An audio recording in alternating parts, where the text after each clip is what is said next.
We are back here once again with World Chess Champion Viswanathan Anand, continuing our journey throughout his career, his life, his games, all these amazing stories.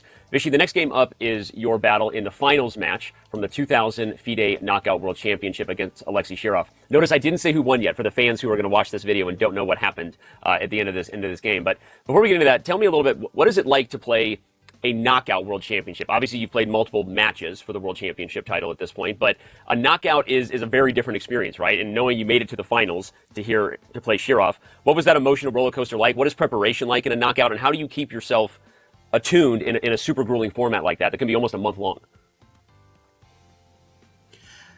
The knockout format was a very interesting format.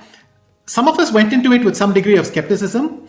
I remember, though, that in Groningen, the place where the format was introduced, at least for the World Championship, there was also a lot of players resisting the idea when Interpolis introduced it for their Tilburg tournaments in 92-93. Sorry, 92-93. A lot of people thought it was superficial, prone to errors, the usual criticism. But there were accidents. There were quite a lot of accidents, and it seemed to justify the criticism.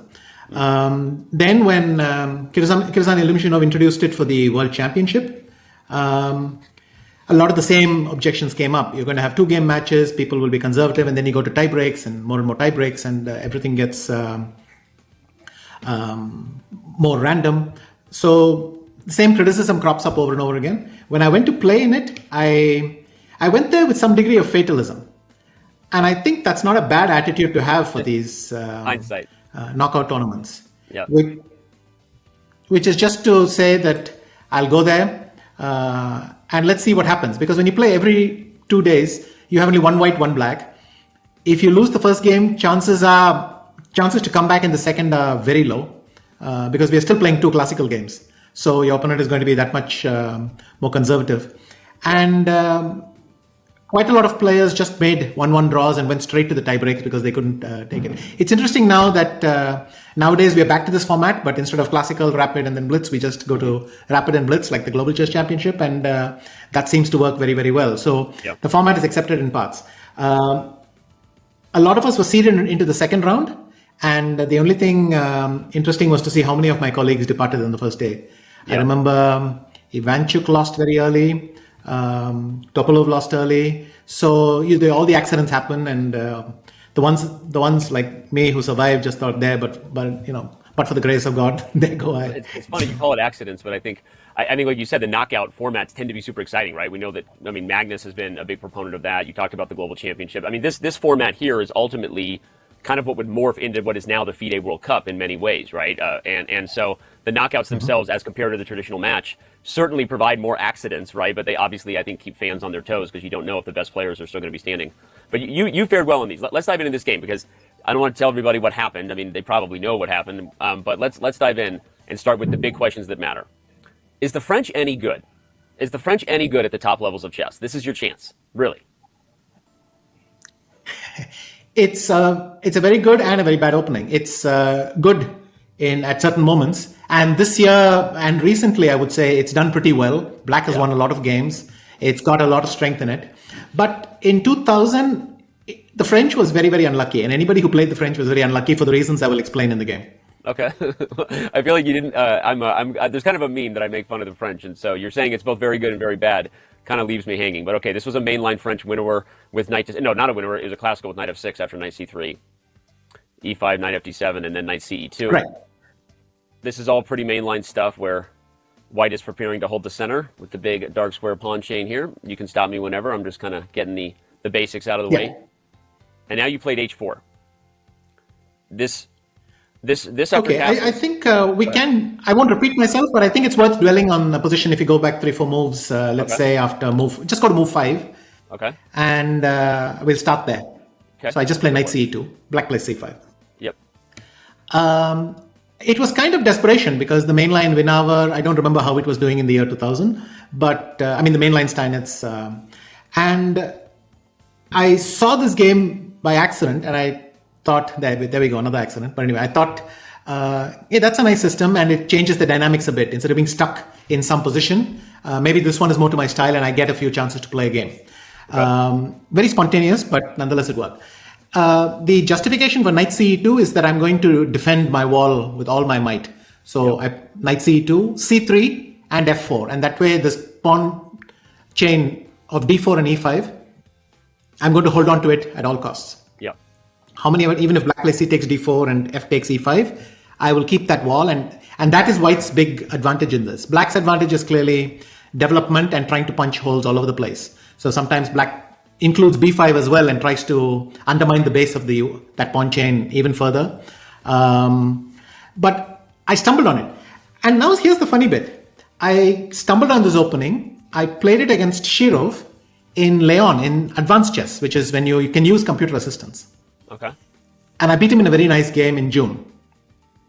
Then I went on to play in Frankfurt, the Fujitsu Siemens Super Tournament. Okay. And I beat Morozevich and Shirov again with the same opening, knight ce2. Then I went on to China, where I beat Barev in the same knight ce2 French, and I won the World Cup there, the final. Wow! So this was your. Then I come to Delhi, and this one was played in Tehran. I'm leading 2.5 to 1/2. If I win this game, it's match over. And he goes for the French again. And that's what I say. Partially, the French had bad luck that this opening worked well for white at that point. It worked well if you played natural chess, whereas black needed to find a solution. Already the next year or maybe a year and a half later, people started to find good ideas for black. But at this moment, white was doing well. And I have no idea why people kept challenging me. I'll tell you, my winning score is incredible. What is it? 5 out of 5 or 6 out of 6 that I mentioned so far. I have no idea why they kept challenging me in this. I love that. Yeah, and it's funny. But then, yeah. But we'll continue. But I like what you said about it, kind of the bad luck, because like you said, within a couple of years, black maybe did find some ideas, but the timing of it wasn't working out. So we get to this main line where you play h4 and he castles right into it. Is this let me just point out something about h4. Yeah. The thing is, g3, if I had played g3, then there were problems with an exchange sack on f3 sometimes. But by playing h4, I tried to bring my rook out via h3, and the two knights are holding that my wall, right. The d4 e5 wall. And white will do some very artificial things. He'll bring his king out via f2, or play b3, rook a2, everything. But I'm saying that as long as this wall holds and nothing works against it, I can do whatever I want slowly because nothing is going to happen. That wall is going to keep all black's pieces back. Look at black's bishop on c8. Look at that rook on a8. So that's the basis of white's play. And for some reason, I really enjoyed playing this position, and it did very well for me. Yeah. So makes sense. You make chess sound so easy. Man, I should try to play chess like this. All right, h castles, rook h3, and the after a5, like you said. So he wants to play a4. So I stopped that with preempt that with b3. Right. Okay. So b3, and also has this dual idea of opening. And then he went to... Exactly. Now I can play rook a2. Right. And bring the rook out to d2 or something, then play bishop b2. I mean, I can do everything behind that wall. So. Okay. So now after queen to c7, this is an interesting moment. You play knight e to g1. I think bringing the knight back, obviously you're freeing up the bishop potentially, but what is this is a common idea here, despite how undeveloping it looks like what you're doing is. This is a very common way for white to kind of relocate the pieces. Yes, very much. In fact, I could have already played it on the previous move because the two knights support each other, and so the d4 e5 wall is holding. Mm-hmm. But my basic point is here, I wanted to stop black from playing b5 as well. And there's a Greek gift coming up. I'm going to play bishop d3 and then bishop takes h7 check, followed by knight g5 check. So that's the Greek gift. My favorite thing in the world. a4 is played to sacrifice the pawn, get counterplay, and you say no thank you with b4. Exactly. And this is an important movement because Alexei had already made up his mind that he was going to sacrifice on the sacrifice he made in the game he's going to do. Right. But he decides to improve his position to the maximum with a4 before he does it. And I'm not convinced that a4 is an improvement because my pawn on b4, a3 and b4 is a good structure. I don't see that it was black's advantage to provoke it. So he might have considered the game continuation without this interpolation. Got it. But anyway, there we are. Well, he goes for that, and we're going to see it right now. After fe, he sacrifices the piece on e5. And takes. that's when things start to get wild. So you didn't know this sacrifice was coming. It wasn't prepped for you at home. You were facing it over the board for the first time, right?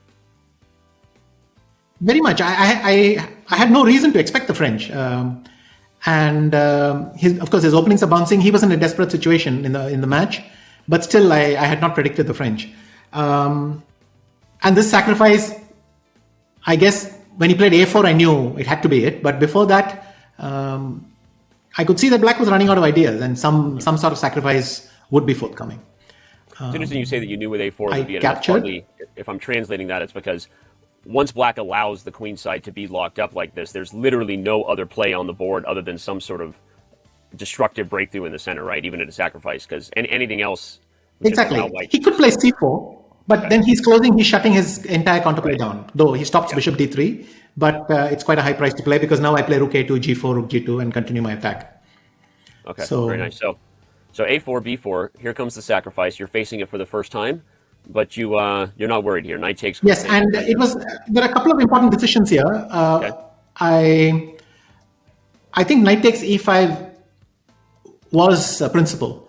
I felt I had to exchange Black's knight, because if Black's knight lives on to fight another day with a knight F7 or knight G4 or something, my knights don't necessarily coordinate well. So this advantage, though it permits something for him, it's worth it for me to go for it. And so, but it was a sign that I was thinking clearly.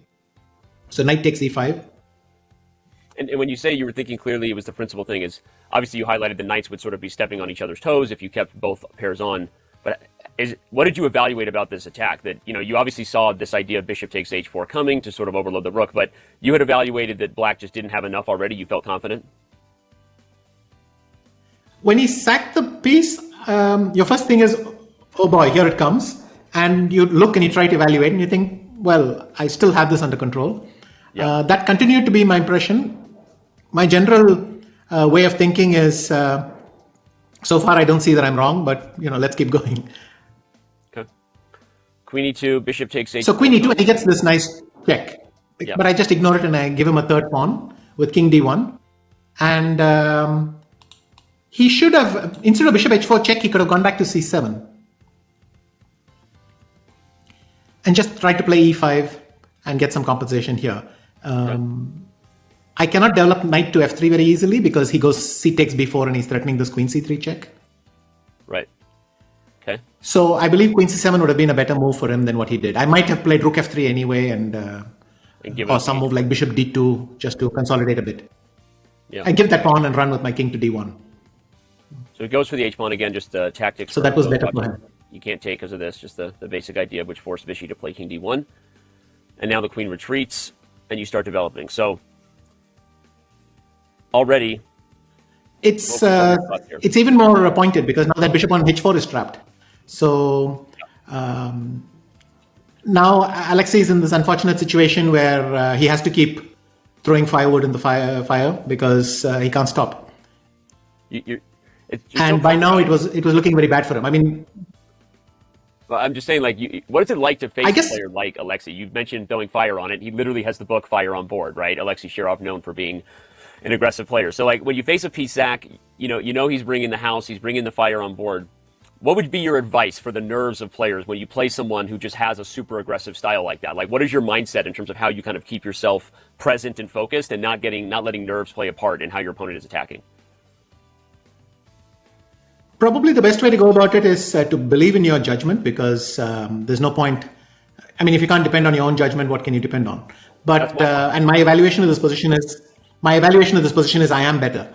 But you take extra care. You every time before you make a move, you can spend an extra minute just double checking. You wander around a bit more carefully just to make sure you're not missing something because someone like Shirov is that much more likely to spot a tactical opportunity. So you give it that little extra care. But in the end, you got to go with what you believe in the position. And I simply thought this was better for me. Also, there's something coming up. He goes Queen takes C3. Yeah. It's good advice, though. I like that. Staying calm, trust your own judgment. Again, not all of us can do that all the time. But all right, bishop to B2. And after Queen B3, King C1. What was the next big critical moment here after E5? And now the thing is, if he moves his bishop anywhere, Knight e5 wins his queen. So that's his big problem in this nice. position. So that's why he has to sacrifice the bishop as well. That's not a queen trap you see every day. That's a problem. Okay, so in lieu of the queen trap, now we have a two-piece sacrifice with e5. You don't see that very often. Rook takes h4, bishop to f5. But for you at this point, I mean, two pieces are better than one. You're feeling pretty good about parrying off his threats now. Yes, in fact, already I had the luxury of choosing. If you go back one move, yeah, instead of rook takes h4, knight e2 still traps the queen. Ah, very nice. But I thought about it, and then I thought about the other one, and in fact, knight d2 is the stronger move. Okay. It's stronger than rook h4, it seems, or so it seemed to me then. Got it. But I hesitated, and I felt rook h4 is simple, be easier to keep everything under control without that bishop, and so I took on h4. That's how humans think about chess, right? Not computers. You're playing the simple approach. And I mean, I would have gone for this too, because knowing that I can then get the queens off the board, and there's no way for him to avoid a queen trade, it just seems like easy peasy, right? Yes, and 2 pieces up. So yeah. So knight d2, e3. So I go knight b2. Yeah. Was there anything else at this point that kind of scared you? After rook a8, you have king d1, c4. I mean, a lesser man than you might have been worried about 4 passed pawns, but it looks like white has an easy way to blockade things on the dark squares. Were you ever nervous about the position, or at this point you knew it was over? No, this point I knew it's over. I play bishop e2, and you have the luxury of taking all the time you want. Yeah. I can go king e1, rook d4, return a exchange, take my time. As long as you don't hurry, you should be able to keep this under control. Well, here you decided to go for a different coordination plan. Instead of king on e1 and rook on d1, you went for king to c1 so that you could play bishop here and king to b2. And that actually seemed to do the trick. Here you traded and played king Yes, b2. In fact, I changed my mind and went off with this. Yeah. But so king b2, and he went to d2. And it's interesting what I did, so we'll just spend 1 second there. Yeah. I could have gone rook d1 instead of king takes b3, okay, and simply played bishop takes d2, and then it's game over. Or started with bishop takes d2 and played rook d1, and 1 piece up is still good enough. So right. there were simpler ways, but I went king takes b3. You laugh in the face of danger. You laugh in the face of these passed pawns. No stress. I went king b2. Yeah. So I was still getting a bit nervous, because if I'd gone king c2 right away, it was more efficient. But I went to king b2 first. Okay.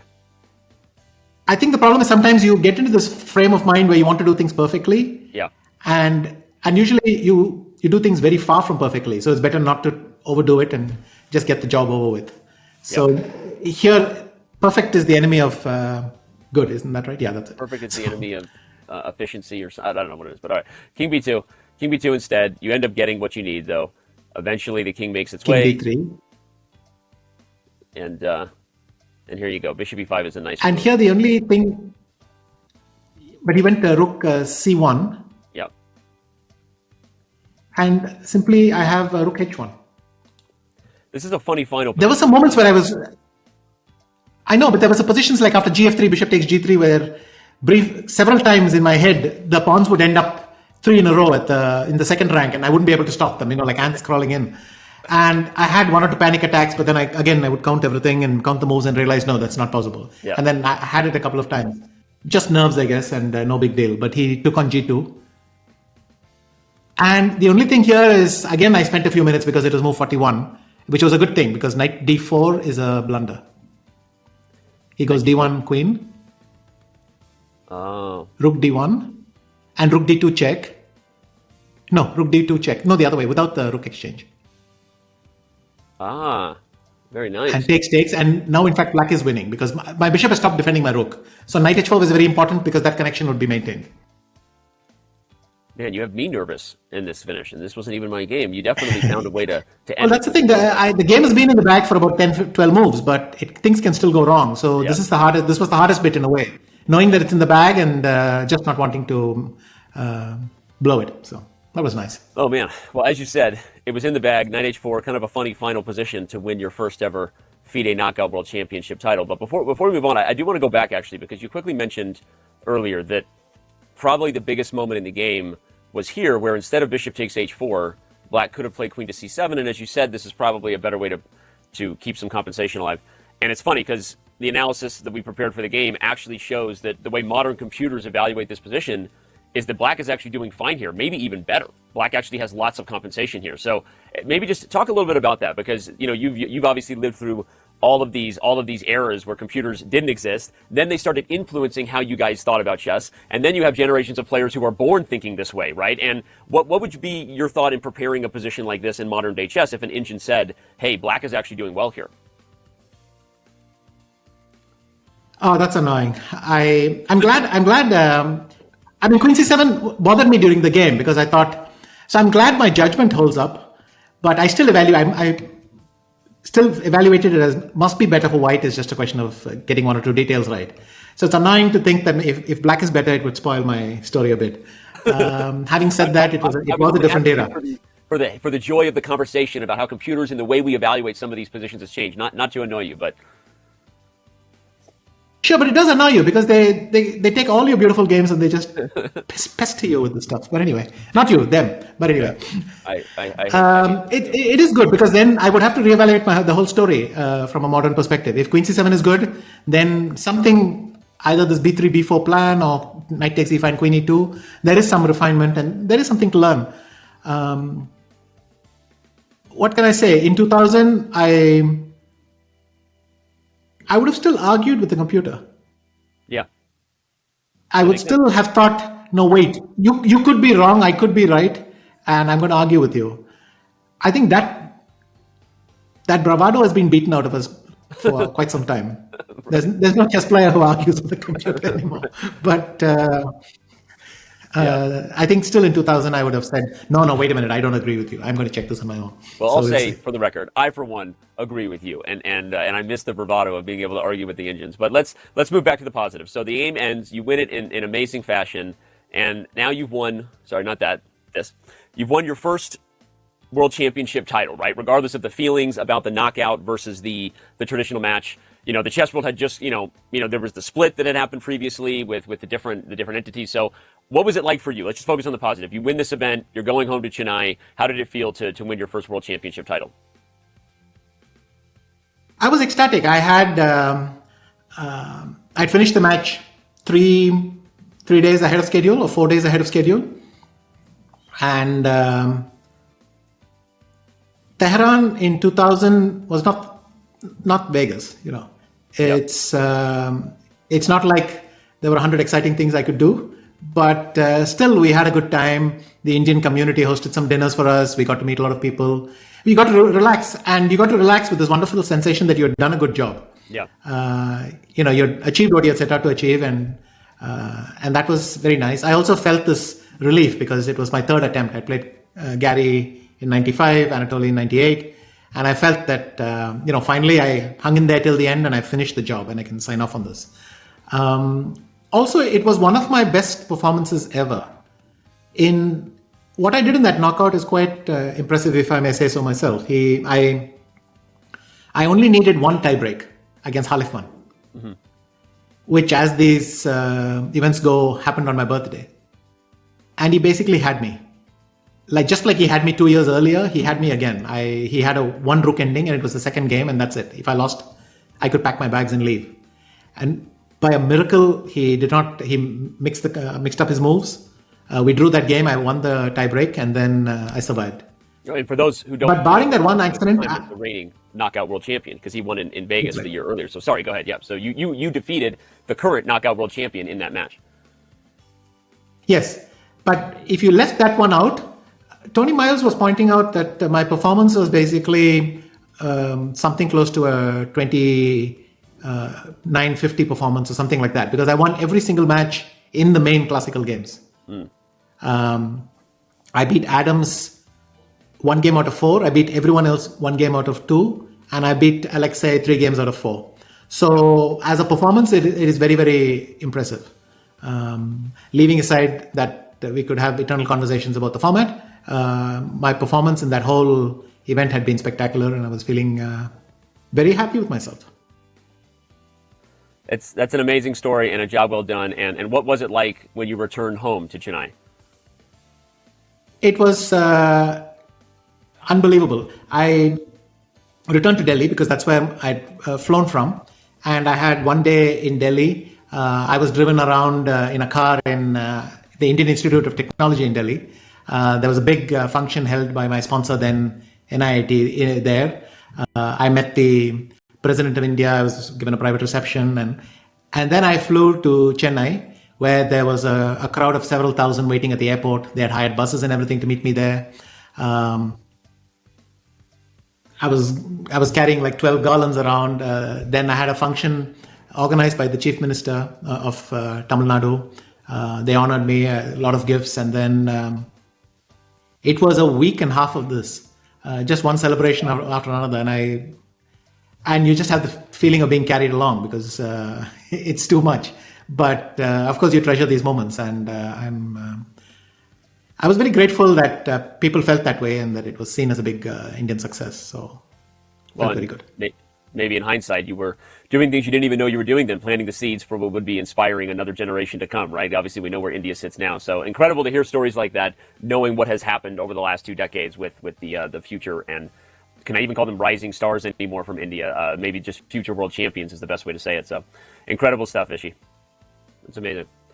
Well, I'm happy for you, and I appreciate you sharing those feelings of a job well done, some extra vacation time, and we're gonna wrap this one up here. In our next video in this series, we're going to be jumping ahead 7 years, talking about another World Championship tournament and a game you had versus Levon Aronian. So everyone's going to want to tune in for that as we get closer to Vishy winning more World Championship titles. This time in the classical match format, not far ahead in our series. So we look for you in the next video, everyone.